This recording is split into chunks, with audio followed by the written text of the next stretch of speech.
सभी साथियों का स्वागत है आपके अपने YouTube चैनल एक्सेस एकेडमी पर। दोस्तों आज के इस वीडियो में 72,425 शिक्षक भर्ती में 12,091 पर सुप्रीम कोर्ट सुनवाई से जुड़ी हुई बड़ी खबर।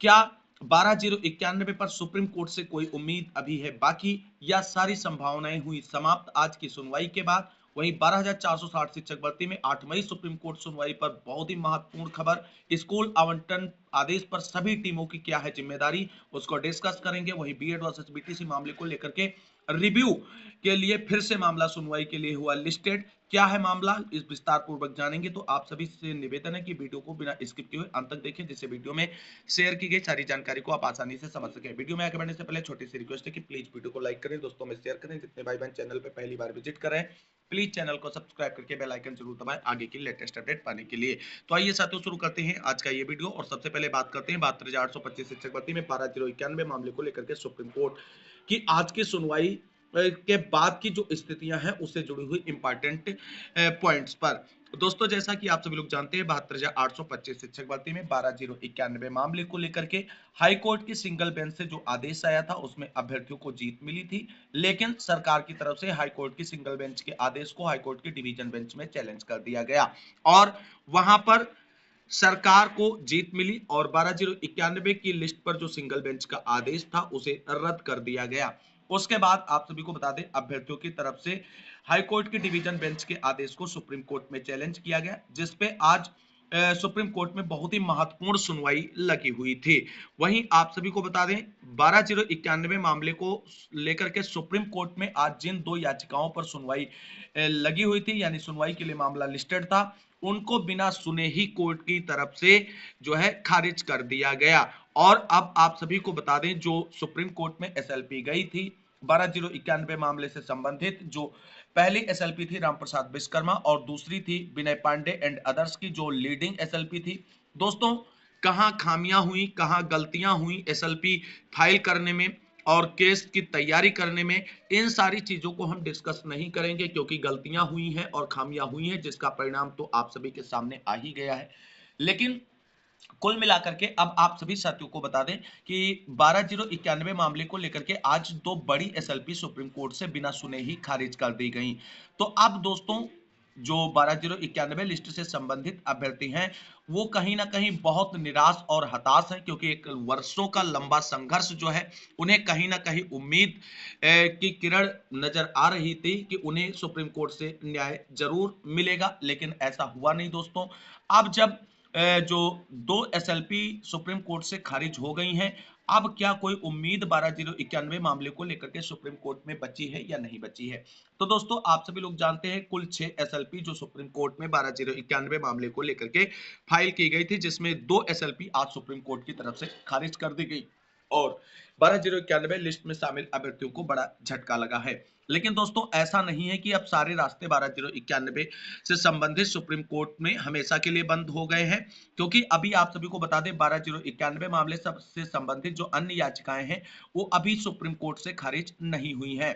और जो याचिकाएं अभी खारिज नहीं हुई हैं उनमें मनोज मौर्य एंड अदर्स की याचिका, दूसरी याचिका है विनीत कुमार राय वाली, तीसरी है संजय कुमार चतुर्वेदी की याचिका, चौथी है राम प्रकाश के नाम से। तो आप सभी साथियों को बता दें इन याचिकाओं पर अभी डिफेक्ट शो हो रहा है और ये याचिकाएं अभी सुप्रीम कोर्ट में सुनवाई के लिए नहीं लिस्टेड की गई हैं। जब तक इनका डिफेक्ट नहीं दूर होगा तब तक इन्हें सुनवाई के लिए कोर्ट में लिस्टेड नहीं किया जाएगा। तो कुल मिलाकर के जो मेन दो याचिकाएं थी वो तो खारिज हो चुकी हैं, लेकिन जो ये 4 याचिकाएं बनी हैं बची हैं कोर्ट के अंदर, अभी भी इन पर सुनवाई हो सकती है और 12,091 की लिस्ट पर अभी पूर्ण रूप से विराम जो है सुप्रीम कोर्ट से नहीं लगा है दोस्तों। तो अब जो एसएलपी सुप्रीम कोर्ट में 12,091 मामले से संबंधित हैं तो उनका डिफेक्ट दूर करा करके उन पर सुनवाई टीमों की तरफ से कराई जाएगी। लेकिन अब उसके लिए एक बेहतर समय का इंतजार करना होगा और बेहतर बेंच का इंतजार करना होगा, जिससे 12,091 मामले से संबंधित याचिकाओं को सुप्रीम कोर्ट में सुना जाए, क्योंकि जब सुना जाएगा तभी कोई समाधान सुप्रीम कोर्ट से निकल सकता है। जिस तरीके से आज बिना सुने जो है याचिकाओं को खारिज कर दिया गया, ये वास्तव में कहीं ना कहीं बहुत ही निराशाजनक था और अभ्यर्थियों को जो न्यायपालिका पर भरोसा था वो कहीं ना कहीं डगमगा गया है। और इसलिए जो शेष एसएलपी बची हैं अभी सुप्रीम कोर्ट में जो पड़ी हुई हैं डिफेक्ट के रूप में, उनको लेकर के भी उन उनके अंदर कोई बहुत उम्मीदें नहीं है। लेकिन दोस्तों आप सभी साथियों को बता दें, जब सब कुछ जा ही रहा है तो हमारे हाथ में जो भी कुछ करने का है उसके लिए 100% और पूरी पुरजोर तरीके से प्रयास कर लें। हो सकता है कि जो अभी याचिकाएं सुप्रीम कोर्ट में सुनवाई के लिए शेष है उन पर सुनवाई करे कोर्ट और कुछ बेहतरीन रास्ता निकलकर सामने आए। तो कुल मिलाकर के एक सांत्वना के रूप में जो अन्य एसएलपी अभी डिफेक्ट के रूप में सुप्रीम कोर्ट के अंदर हैं उन पर सुनवाई कराते हुए 12091 के लिए कुछ प्राण वायु की बात की जा सकती है। लेकिन जो उम्मीदें आज टूटी हैं सुप्रीम कोर्ट से, ऐसी उम्मीद नहीं थी। तो कुल मिलाकर के क्लियर हो गया कि 72,825 शिक्षक भर्ती में 12,091 मामले की जो आज दो एसएलपी सुनवाई के लिए लगी हुई थी वो खारिज हो चुकी है। लेकिन 4 अभी अन्य याचिकाएं बची हुई हैं जो डिफेक्ट के रूप में हैं। अब टीमों की तरफ से कहा जा रहा है जब बेंच चेंज हो जाएगी और उनके माफिक की बेंच आएगी तभी उनका डिफेक्ट दूर कराते हुए उन्हें सुनवाई के लिए लिस्टेड कराया जाएगा। तो कुल मिलाकर के जो सुप्रीम कोर्ट से आज याचिकाएं खारिज हुई हैं उसमें आप सभी को बता दें जो जल्दबाजी में सुप्रीम कोर्ट में मैटर को ले जाया गया है कहीं ना कहीं वो एक बड़ा कारण रहा है। और उसका जो आधार था वो ये था कि हाई कोर्ट की डिवीजन बेंच में मजबूत पैरवी भी कहीं ना कहीं करने में कोई कोर कसर जरूर छूटी। अन्यथा आप सभी को बता दें अगर डीबी से आदेश आप सभी के फेवर में होता तो सुप्रीम कोर्ट से बिल्कुल वही आदेश प्रोसीड हो जाता।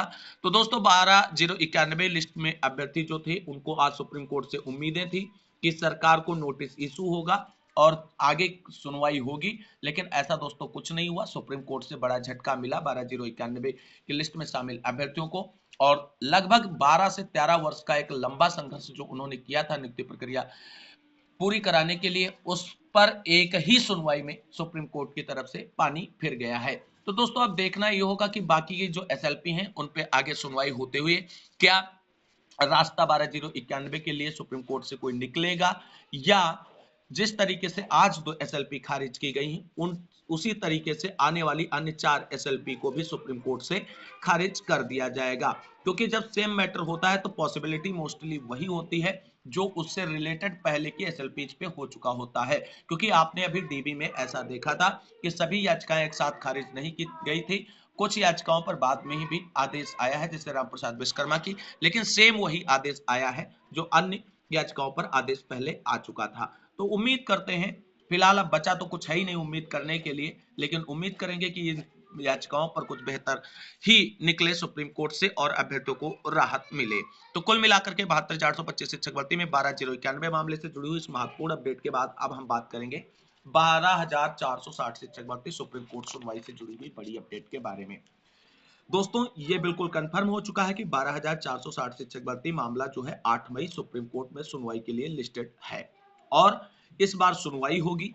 और अभी तक जो जानकारी है वो यही है कि 12,460 शिक्षक भर्ती मामले में इस बार सरकार की तरफ से एसजी ऐश्वर्या भाटी मैम जो है वो प्रेजेंट हो रही हैं और सरकार का जो काउंटर एफिडेविट है अर्चना राय वाली याचिका और दूसरा जो आर्डर मॉडिफिकेशन एप्लीकेशन है उस पर सरकार का पक्ष रखेंगी और आर्डर मॉडिफिकेशन के बिहार पर चयनितों के लिए स्कूल आवंटन का डायरेक्शन लेने का प्रयास करेंगी।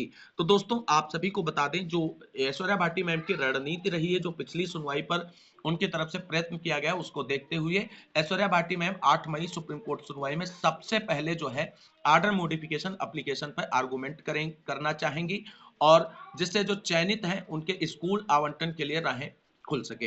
दोस्तों आप सभी को बता दें अगर आर्डर मॉडिफिकेशन एप्लीकेशन पर सुप्रीम कोर्ट को ऐश्वर्या भाटी मैम ने सरकार और विभाग की तरफ से जो एक्सरसाइज की गई उसको लेकर के कन्विंस कर लिया तो स्कूल आवंटन के लिए जो आर्डर मॉडिफिकेशन एप्लीकेशन है उस पर डायरेक्शन सुप्रीम कोर्ट से मिल सकता है और चयनितों के स्कूल आवंटन का जो संघर्ष है जो इंतजार है वो समाप्त हो सकता है। लेकिन इसके लिए आप सभी को बता दें सबसे जरूरी है कि जितने भी चयनित टीम के अधिवक्ता हैं वो सभी सरकारी अधिवक्ता के साथ कंधे से कंधा मिलाकर के सुप्रीम कोर्ट में आर्गुमेंट करें। क्योंकि आप सभी को बता दें सभी चयनितों की टीमें प्लस सरकारी अधिवक्ता को एकजुट होना बहुत ही इंपॉर्टेंट हो चुका है सुप्रीम कोर्ट के अंदर। क्योंकि अगर दोस्तों ऐसा नहीं हुआ तो अपोजिशन के जो अधिवक्ता होंगे जैसे पटवालिया सर हैं और एक दो मोस्ट सीनियर अधिवक्ता इस बार आने की बात की जा रही है चयनितों की तरफ से, देखना है कि कौन आता है लेकिन पटवालिया सर कंफर्म है ये पक्का है। तो उनकी तरफ से अपोज जरूर किया जाएगा आर्डर मॉडिफिकेशन एप्लीकेशन पर, क्योंकि वो चाहते हैं कि सरकार का पक्ष सुनने के बाद जितनी भी पार्टी है इस मामले में सुप्रीम कोर्ट के अंदर सभी को सुना जाए, उसके बाद कोई डिसीजन दिया जाए। तो इसलिए आप सभी को बता दें, अपोजिशन आपके अपोज में ऑलरेडी है, और आप अगर चयनित और सरकारी अधिवक्ता मिलकर के एक ही सुर में बात करेंगे और स्कूल आवंटन के मुद्दे पर मजबूती से पक्ष रखेंगे, तो चीजें आप सभी लोगों के लिए आसान हो सकती हैं। और चयनितों की टीम के अधिवक्ताओं को कोई इतर बात पहले नहीं करनी है स्कूल आवंटन के अतिरिक्त, क्योंकि सरकारी अधिवक्ता ही बोलेंगे, उसके बाद आप सभी लोग बोलेंगे, क्योंकि उनकी हाँ में हाँ आपको मिलानी है और उनकी बातों को सपोर्ट करना है। बाकी अन्यथा आप सभी लोग जो है, अगर एक भी पॉइंट इधर उधर हुए तो चीजें जो है वो डिस्टर्ब हो जाएंगी। फिर जो आप आर्डर मॉडिफिकेशन एप्लीकेशन पर डायरेक्शन लेकर के स्कूल आवंटन के लिए एक सुनहरा सपना देख सकते हैं, वो कहीं ना कहीं धरा का धरा रह सकता है और केस जो है फाइनल डिसीजन की ओर आगे बढ़ेगा और चीजें तब तक के लिए आप सभी को और इंतजार कराने वाली हो जाएंगी। तो ऐसी गलती नहीं होनी चाहिए सुप्रीम कोर्ट में, क्योंकि पिछली जो गलती है वो कहीं ना कहीं चयनितों की टीम की तरफ से ही की गई थी और स्कूल आवंटन के मुद्दे से हटते हुए अन्य मुद्दे को उठाने का प्रयास किया गया था, लेकिन कोर्ट ने उनको बिल्कुल सुना नहीं था। हालांकि उससे कोई ज्यादा टेंशन नहीं है, वो कोई अनूप तिवारी के अधिवक्ता थे, उनकी तरफ से उन मुद्दे को उठाया गया था, लेकिन वो कोई इशू नहीं है। अगली डेट पर कोई गलती नहीं, सिर्फ और सिर्फ पहला प्रयास आर्डर मॉडिफिकेशन पर जो परमिशन लेना है जिससे चयनितों का स्कूल आवंटन हो सके। वहीं अब बता दें आप सभी को कि 12,460 शिक्षक भर्ती में जो चयनितों की टीमें बनी हैं उनकी तरफ से आप सभी लोगों ने देखा कि मोस्ट सीनियर अधिवक्ताओं के नामों का अनाउंसमेंट किया जा रहा है। कुछ लोगों की तरफ से हायर भी कर लिए गए हैं और ऑलमोस्ट अगर बात की जाए तो अर्पित श्रीवास्तव को छोड़कर सभी की तरफ से मोस्ट सीनियर अधिवक्ताओं को हायर कर लिया गया है, यानी इंगेज कर लिया गया है 8 मई की सुनवाई के लिए। तो दोस्तों 8 मई की सुनवाई के लिए जिस टीम ने जिस अधिवक्ता को बेहतर समझा है स्कूल आवंटन के बिहाफ पर, उसने उसको एंगेज किया है। अब अधिवक्ताओं के एंगेजमेंट को लेकर के सोशल मीडिया पर वार करने की जरूरत नहीं है। आपने जिस अधिवक्ता को बेहतर और अच्छा समझा है अपने मामले के लिए उसे ही एंगेज किया है। अब जरूरी है कि जो आपके अधिवक्ता हैं उनकी ब्रीफिंग प्रक्रिया धमाकेदार हो, जिससे कोई भी मिस जो है आर्गुमेंट ना होने पाए सुप्रीम कोर्ट में बहस के दौरान। तो इसलिए अब सभी चयनित टीमों की जिम्मेदारी बनती है कि अपने अपने मोस्ट सीनियर अधिवक्ताओं को बेहतरीन तरीके से ब्रीफ करें। लेकिन दोस्तों कहीं ना कहीं अगर आप सभी लोगों की तरफ से एक कमी खलेगी, अगर एक बड़े स्तर का मोस्ट सीनियर अधिवक्ता होता आपके पास तो मामला ज्यादा और अच्छा हो सकता था। जैसे मुकुल रोहतगी कह लीजिए, कपिल सिब्बल सर कह लीजिए, या आप कह सकते हैं कि अभिषेक मनु सिंघवी जैसे। हालांकि ये टीमें जो 10 बन गई, ये 10 न बनती, एक ही टीम होती तो इसमें से 2 मोस्ट सीनियर अधिवक्ताओं को खड़ा किया जा सकता था। लेकिन अब इस पे कोई भी डिस्कस करने की जरूरत नहीं। जो अधिवक्ता हायर किए गए उनकी बेहतर ब्रीफिंग होनी चाहिए और अच्छी पैरवी के लिए उनसे बातचीत होनी चाहिए। सरकारी अधिवक्ता से मिल करके मजबूती से पक्ष रखने के लिए उनकी तैयारी की जानी चाहिए। तो दोस्तों आप सभी को बता दें, फिलहाल आपको बता दें भर्ती से संबंधित जो चयनितों की टीमें हैं उसमें सबसे छोटी टीम अगर हम कहें जिसने बूंद बूंद से घड़ा भर करके सागर जैसी तैयारी कर ली है सुप्रीम कोर्ट सुनवाई के लिए और स्कूल आवंटन पर मजबूती से पक्ष रखने के लिए, वो है रवि एंड विवेक की टीम। और उनके पास आप सभी को बता दें पटवालिया सर के टक्कर का एक टॉप मोस्ट सीनियर अधिवक्ता जो है वो है मीनाक्षी अरोड़ा मैम। और आपको बता दें इस बार मीनाक्षी अरोड़ा मैम रवि एंड विवेक की टीम की तरफ से सुप्रीम कोर्ट में अगर खड़ी नजर आएंगी तो पटवालिया सर और मीनाक्षी अरोड़ा मैम में एक धमाकेदार आर्गुमेंट सुप्रीम कोर्ट के अंदर देखने को मिलेगा। लेकिन दोस्तों इन सभी चीजों के लिए आप सभी को बता दें सुप्रीम कोर्ट में ज्यादा समय मिले और सरकार मजबूती से पक्ष रखे। हालांकि चीजें जो हैं अभी तक यही निकलकर सामने आ रही कि ऐश्वर्या भाटी मैम मजबूती से सरकार का 25 बार रखने जा रही हैं और आर पार होने वाला है। या तो आर्डर मॉडिफिकेशन पर डायरेक्शन मिलेगा या तो मामला फाइनल निस्तारित के लिए ही सुनवाई के लिए लग जाएगा, ये तो कंफर्म है। तो कुल मिलाकर के अब आप सभी साथियों को बता दें ये तो हो गई अपने अधिवक्ताओं से जुड़ी हुई बड़ी अपडेट। अब अधिवक्ताओं को लेकर के लड़ने की जरूरत नहीं है। आप कम से कम जब आपने अपने अधिवक्ता कर लिए हैं तो अब तो एकजुट होकर के मजबूत पैरवी के लिए प्रयत्न अवश्य कर लें। वहीं दोस्तों इसके साथ साथ सभी चयनित टीम के लीडरशिप से निवेदन है कि आप सभी लोगों ने अभ्यर्थियों से सहयोग प्राप्त करके मोस्ट सीनियर अधिवक्ताओं को हायर कर लिया है, लेकिन अब यहाँ पे इंपॉर्टेंट हो जाता है कि आप सभी लोग बड़े स्तर पर मिल करके सचिव सर से ऐश्वर्या भाटी मैम की उपस्थिति पर 100% जो है कंफर्मेशन की मुहर जरूर लगवाएं, क्योंकि उनके बिना आप कुछ नहीं कर सकते, ये आप सभी लोग बहुत अच्छे से जानते हैं। तो कुल मिलाकर के 12,460 शिक्षक भर्ती स्कूल आवंटन अब सभी की जिम्मेदारी हो चुका है, केवल एक दो टीमों की नहीं बल्कि सभी टीमों की जो पैरवी के नाम पर सुप्रीम कोर्ट में अपने अधिवक्ता खड़ा करने जा रही हैं। वहीं अब बात कर लेते हैं बीएड वर्सेस बीटीसी मामले को लेकर के सुप्रीम कोर्ट सुनवाई को लेकर के क्या बड़ी अपडेट निकलकर सामने आ रही है, उस पर भी नजर डाल लेते हैं। दोस्तों, जैसा कि आप सभी लोग जानते हैं, बीएड वर्सेस बीटीसी मामले को लेकर के सुप्रीम कोर्ट की तरफ से जो 11 अगस्त 2023 को फाइनल आदेश आया था, उसके बाद कई सारे राज्यों की तरफ से आर्डर क्लेरिफिकेशन याचिका और रिव्यू याचिकाएं फाइल की गई और उन पर सुप्रीम कोर्ट ने समय समय पर सुनवाई करते हुए उनको निस्तारित भी किया है। लेकिन अब एक और बड़ी अपडेट निकलकर सामने आ रही है, बीएड वर्सेस बीटीसी मामले से ही संबंधित है। क्या है अपडेट, उस पर नजर डाल लेते हैं। तो यहाँ पर दोस्तों आप सभी लोग देख सकते हैं, ये सुप्रीम कोर्ट सुनवाई की बीएड वर्सेस बीटीसी मामले से जुड़ी हुई जो है याचिका संख्या और याचिका का डिटेल है। यहाँ पर डायरी नंबर 38-315/2023 है, Devesh Sharma versus union of India है, जिसकी यहाँ पे केस नंबर वगैरह अभी शो नहीं हो रहा है, लेकिन ये सुनवाई के लिए 10/5/2024 यानी 10 मई में इसे सुनवाई के लिए लिस्टेड किया गया है। तो दोस्तों, क्या इस पर सुनवाई करते हुए सुप्रीम कोर्ट की तरफ से 11 अगस्त 2023 के आदेश में कोई बड़ा परिवर्तन देखने को मिलेगा? क्योंकि ये रिव्यू के लिए याचिका सुनवाई के लिए लगाई गई है। हालांकि आपको बता दें, जजमेंट परिवर्तन होने के चांसेस बहुत कम है इस रिव्यू याचिका पर सुनवाई के बाद। फिर भी इससे जुड़े हुए कुछ पॉइंट पर नजर डाल लेते हैं। तो दोस्तों, यहां पर आप सभी लोग देख सकते हैं कि सुप्रीम कोर्ट में डीएलएड वर्सेस बीएड मामले में 11 अगस्त 2023 के फैसले को लेकर के लगी रिव्यू पिटीशन की सुनवाई 10/5/2024 को जस्टिस सुधांशु धूलिया जी के पास कोर्ट चैम्बर में हो सकती है। 10/5/2024 को ओपन कोर्ट में सुनवाई नहीं होगी, लंच टाइम में चैम्बर में सुनवाई होगी, जिसमें कोई वकील के आर्गुमेंट नहीं होंगे, फाइल एक्सेप्ट या रिजेक्ट होगी।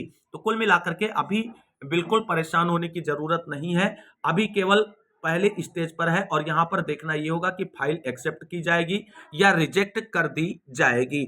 वहीं यहां पर आप सभी लोग देख सकते हैं एक और इससे जुड़ी हुई अपडेट कि बीएड वर्सेस डीएलएड बना सुप्रीम कोर्ट से अपडेट, देवेश शर्मा बनाम यूनियन के मामले पर लगभग 4 माह पूर्व दाखिल रिव्यू एप्लीकेशन की 10 मई को जस्टिस सुधांशु धूलिया जी के बेंच यानी चैम्बर में सुनवाई के लिए मैटर लगा हुआ है। इस रिव्यू से बहुत अधिक उम्मीद बीएड के योग्यताधारियों को नहीं रखना चाहिए, क्योंकि रिव्यू के एक्सेप्ट होकर जजमेंट बदलने की अपॉर्चुनिटी 0.001% होती, यानी बिल्कुल ना के बराबर होती है। ध्यान रखिए, बीएड योग्यताधारियों को यह दोबारा से प्राथमिक की भर्तियों में आना है तो उसके लिए केंद्र सरकार के संस्था एनसीटी, यदि एनसीटी एक्ट के रूल 23(1) को प्रॉपर फॉलो करके बीएड को शामिल कर ले तो ही बीएड आने वाली भर्तियों में शामिल हो सकता है, या फिर नई शिक्षा नीति के तहत बीएड के योग्यताधारी नई शिक्षा नीति के कुछ बिंदुओं पर प्रहार करें तो उनको लाभ मिल सकता है। सीधा ये समझिए कि जरूरी नहीं कि रास्ता सीधे मुख्य मार्ग से दिखे, कभी रास्ता लिंक रोड से होकर भी मुख्य मार्ग तक पहुंचा सकता है। तो कुल मिलाकर के जो ये review petition BEd versus BTC मामले को लेकर के सुप्रीम कोर्ट में सुनवाई के लिए लगी है, इससे 11 अगस्त 2023 के आदेश में बहुत बड़े परिवर्तन की उम्मीद करना बेईमानी होगी। ऐसा कुछ भी देखने को नहीं मिलेगा और इसके चांसेस, प्रोबेबिलिटी यही है कि ये जो एप्लीकेशन है या फाइल है ये रिजेक्ट कर दी जाएगी सुधांशु धूलिया जी के चैम्बर से ही। तो कुल मिलाकर के आज की इन महत्वपूर्ण खबरों में बस इतना ही। मिलते हैं अगली वीडियो में, तब तक के लिए सभी साथियों को जय हिंद, जय भारत, वंदे मातरम।